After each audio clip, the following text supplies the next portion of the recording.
Okay guys, welcome back. I hope you liked this video so far. I have the result here with me. I'm gonna show it in just a moment. But first, I'm gonna show you this little piece of aluminum.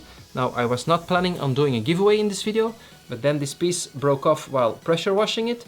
And yeah, then I thought, why not give this piece of aluminum away to one of my viewers? So if you want to win this piece of aluminum, just check the link in the description below. No matter where you live in the world, I will send it to you. Okay, now I'm gonna show you the big piece. Here it is.